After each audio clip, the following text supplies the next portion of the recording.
Guys, ചെമ്പനീർ പൂവിൻ്റെ പുതിയ episode റിവ്യൂയിലേക്ക് സ്വാഗതം. അങ്ങനെ രേവതിയെ തിരിച്ച് വീട്ടിൽ ലക്ഷ്മിയെ കൂട്ടിക്കൊണ്ട് വരുവാണ് കേട്ടോ. അപ്പോൾ രേവതിയെ കാണുന്ന നാട്ടുകാർ ഓടി വന്ന് വിശേഷമൊക്കെ ചോദിക്കുവാണ്. എന്നിട്ട് പറയുകയാണ്, വിശേഷമൊന്നും ആയില്ലേ മോളെ, സച്ചി കൂട്ടിക്കൊണ്ട് പോവും ഇങ്ങനെയാണെങ്കിൽ എന്നൊക്കെ ഇങ്ങനെ പറഞ്ഞ് ഓരോന്ന് സംസാരിച്ച് നിൽക്കുവാണ്. ആ സമയത്ത് ലക്ഷ്മി പറയുന്നുണ്ട്, വിശേഷമൊക്കെ ദൈവം അനുഗ്രഹിക്കുമ്പോൾ ആവേണ്ട സമയത്ത് ആയിക്കോളും എന്ന് പറയുകയാണ് കേട്ടോ.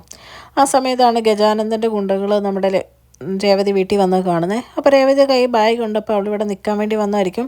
എന്തായാലും ഇതിപ്പോൾ തന്നെ ഗജാനന്ദൻ ബോസിനോട് പറയണം, ഇതൊരു സുവർണ്ണ അവസരമായിരിക്കും ബോസിനെന്നൊക്കെ അവർ പരസ്പരം പറയുവാണ്. എന്നിട്ട് പറയുകയാണ്, എന്തായാലും സച്ചി വന്നിട്ടില്ല, ആടിമാസം കൊണ്ട് നിൽക്കാൻ വന്നതായിരിക്കും, ഇപ്പം തന്നെ പോയി പറയാമെന്ന് പറഞ്ഞ് അവരവിടുന്ന് പോവുകയാണ് കേട്ടോ. പിന്നെ കാണിക്കുന്നത് രേവതി വീട്ടിൽ വന്ന് കഴിയുമ്പോൾ അനിയനോട് പഠിത്തത്തെ പറ്റിയൊക്കെ ചോദിക്കുകയും നല്ലപോലെ പഠിക്കണം എന്നൊക്കെ പറഞ്ഞിട്ട് അച്ഛൻ്റെ ഫോട്ടോയുടെ മുമ്പിൽ പോയി കരഞ്ഞ് പ്രാർത്ഥിക്കുവാണ് കേട്ടോ. ആ സമയത്ത് ലക്ഷ്മി കൂട്ടിക്കൊണ്ട് പോയിട്ട് പറയുന്നുണ്ട് ദേവുവിനോട്, മോക്കൊരു ചായ ഇട്, ഞാൻ അവളെ കുറച്ച് നേരം സംസാരിക്കട്ടെ എന്നൊക്കെ പറയുവാണ് കേട്ടോ. ദേവു വന്നിട്ട് പോയിട്ട് നമ്മുടെ രേവതിക്ക് വേണ്ടി ചായയൊക്കെ ഇടുവാണ്.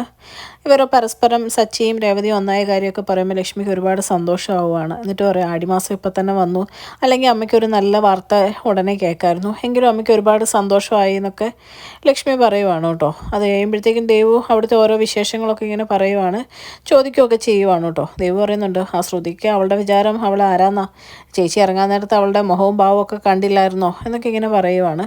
എന്നിട്ട് അടുക്കള ചെന്നിട്ടും പറയുന്നുണ്ട്, ചേച്ചി ഇങ്ങനെ ഓരോ ജോലിയൊന്നും അവൾക്ക് വേണ്ടി ചെയ്ത് കൊടുക്കേണ്ട കാര്യമില്ല എന്നൊക്കെ ഇങ്ങനെ ഓരോ കാര്യങ്ങൾ പറയുമ്പോഴത്തേക്കും നമ്മുടെ ലക്ഷ്മി അമ്മ അവിടെ വരുവാണ് കേട്ടോ. എന്നിട്ട് ദേവുവിനോട് പറയാം, നീ മിണ്ടായിരിക്കും ദേവു, നീ ഇവളുടെ മനസ്സിൽ ഓരോന്ന് എരിവൊഴിച്ചു കൊടുത്തിന് അവിടെ ചെന്ന് കൂടുതൽ പ്രശ്നം ഉണ്ടാക്കാൻ വേണ്ടിയിട്ടാണോ എന്നിങ്ങനെയൊക്കെ ചോദിക്കുമ്പോഴത്തേക്ക് രേവതി പറയാണ്, അങ്ങനെയൊന്നും ഇല്ലമ്മേ, എന്തായാലും സച്ചേട്ടൻ എനിക്ക് വേണ്ടി സംസാരിക്കുന്നുണ്ടെന്ന് പറയുമ്പോഴേക്കും ലക്ഷ്മിയും പറയണം, അത് നേരാ, ചന്ദ്രമതിയോടും പറയേണ്ടവരോടൊക്കെ നിനക്ക് വേണ്ടി ഇപ്പോൾ അവൻ സംസാരിക്കുന്നുണ്ടെന്ന് പറയുമ്പോൾ രേവതിക്ക് സച്ചിയെക്കുറിച്ചൊക്കെ ഓർത്ത് ഭയങ്കര സന്തോഷമാവുകയാണ് കേട്ടോ.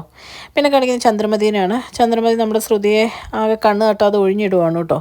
എന്നിട്ട് പറയാം, അവളില്ലേ രേവതി, അവൾ കണ്ണ് വെച്ച് കാണും, അതുകൊണ്ടാണ് മോളെ ഒഴിഞ്ഞിടുന്നതെന്ന് പറയുമ്പോഴത്തേക്കും ശ്രുതി പറയാണ്, എൻ്റെ ഇവിടെ പോകുന്നതിന് മുമ്പ് യാത്ര പറയാൻ വന്നായിരുന്നു, അവളുടെ വീട്ടിലേക്കൊക്കെ ക്ഷണിച്ചായിരുന്നു ആൻറ്റി എന്ന് പറയുമ്പോഴത്തേക്കും നമ്മുടെ ചന്ദ്ര പറയാണ്, ആ പട്ടിക്കൂട് പോലത്തെ ഉള്ള ആ വീടോ ഇടിഞ്ഞു മുടിഞ്ഞ് താഴോട്ട് വീടാറായത്, നന്നായിരിക്കുന്നു എന്നൊക്കെ പറയും. എന്നിട്ട് പറയാം, മോൾ അവിടെയൊക്കെ താമസിക്കേണ്ടതാണോ, മോൾ ഏത് ലെവലാണ് അവൾ ഏത് ലെവലാന്നൊക്കെ പറഞ്ഞിട്ട് പോവാണ് കേട്ടോ.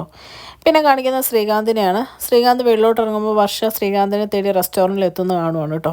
ഓടിച്ചെന്ന് ഫ്രണ്ടിനോട് പറയാം, ഞാനിവിടെ ഇല്ല, വീട്ടിൽ പോയി എന്ന് പറ എന്ന് പറയുമ്പോഴത്തേക്കും ഫ്രണ്ട് പറയാം, നീ സംസാരിച്ചാൽ തീരാവുന്ന പ്രശ്നമല്ലേ ഉള്ളൂ എന്ന് പറയുമ്പോഴത്തേക്കും ശ്രീകാന്ത് പറയാം, ഞാൻ പറയുന്നത് നീ കേട്ടാൽ മതി, ചെല്ലുമെന്ന് പറയുമ്പോഴത്തേക്കും വർഷയോട് ഫ്രണ്ട് പറയുവാണ് കേട്ടോ, ശ്രീകാന്ത് ഇവിടെ ഇല്ല, അവൻ വീട്ടിൽ പോയിന്ന്.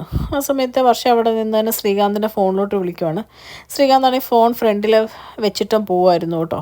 അപ്പോഴത്തേക്കും പെട്ടെന്ന് മാനേജർ ഇത് എടുക്കാൻ തുടങ്ങുമ്പോഴത്തേക്കും വർഷം അത് എടുത്തിട്ട് പറയുകയാണ്, അവൻ്റെ ഫോൺ ഇവിടെ ഉണ്ടല്ലോ എന്ന് പറയുമ്പോൾ ഫ്രണ്ട് പറയാം, അല്ല അവൻ വീട്ടിൽ പോയി ഫോൺ എടുക്കാൻ മറന്നു പോയതാ, കുറച്ച് കഴിയുമ്പോൾ ഒന്ന് എടുത്തോളും എന്ന് പറയുകയാണ് കേട്ടോ. ശ്രീകാന്ത് പെട്ടല്ലോ പണ്ടാരം എന്നുള്ള രീതിയിൽ അവിടെ നിൽക്കുവാണ്. അപ്പോഴത്തേക്കും നമ്മുടെ വർഷ ഫ്രണ്ടിനോട് പറയാം, എങ്കിലേ അവനോട് ഇനി വീട്ടിൽ നിന്ന് ഇവിടം വരെ വന്ന് ബുദ്ധിമുട്ടുണ്ടാകുന്ന പറ, ഞാനിത് അവിടെ തന്നെ കൊണ്ട് കൊടുത്തോളാം എന്ന് പറഞ്ഞ് വർഷം അവിടെ നിന്ന് പോവുകയാണ് കേട്ടോ.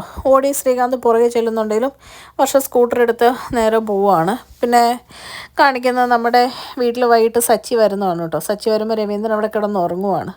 അപ്പോൾ ഫുഡ് നോക്കുമ്പോൾ ഉപ്മാവാണ്, കല്ല് പോലെ ഇരിക്കുന്നു. സച്ചി അപ്പം തന്നെ തുപ്പിക്കളഞ്ഞിട്ട്, എടി രേവതി രേവതി എന്ന് വിളിക്കുന്നുണ്ട്. അപ്പോൾ ഈ വിളി കേട്ടിട്ടാണ് കേട്ടോ രവീന്ദ്രൻ എഴുന്നേക്കുന്നത്. എന്നിട്ട് പറയാം, നീ എന്തേ കിടന്നോ കാറുന്നേ, രേവതി ഇവിടെ ഇല്ലല്ലോ, അവൾ അവളുടെ വീട്ടിൽ പോയേക്കുമല്ലേ എന്നിങ്ങനെ ചോദിക്കുമ്പോൾ സച്ചി പെട്ടെന്ന്, നീ ഞാൻ മറന്നുപോയി എന്നിങ്ങനെ പറയുവാണ് കേട്ടോ. എന്നിട്ട് പറയാണ്, അച്ഛൻ കഴിച്ചോ ഫുഡ്, അതെന്തോന്നാണ് ഉണ്ടാക്കി വെച്ചേക്കുന്നത്, വായി വെക്കാൻ കൊള്ളത്തില്ലല്ലോ എന്നിങ്ങനെ പറയുമ്പോഴത്തേക്കും അച്ഛൻ പറയുവാണ്, അത് രേവതി വരുന്നതിന് മുമ്പ് നീ തന്നെയല്ലേ കഴിച്ചുകൊണ്ടിരുന്നേ, നിൻ്റെ അമ്മ ഉണ്ടാക്കിയ ഫുഡാന്ന് പറയുമ്പോഴത്തേക്കും സച്ചി പറയാണ്, ഇത് ആകെ തണുത്തൊരു പരുവായി, ഞാൻ വല്ലോ പഴവും കഴിച്ചിട്ട് കിടന്നോളാം എന്ന് പറയുവാണ് കേട്ടോ. ആ സമയത്താണ് നമ്മുടെ ശ്രുതിയും കൂടെ താഴോട്ട് ഇറങ്ങി വരുന്നത് ഫുഡ് കഴിക്കാൻ വേണ്ടിയിട്ട്.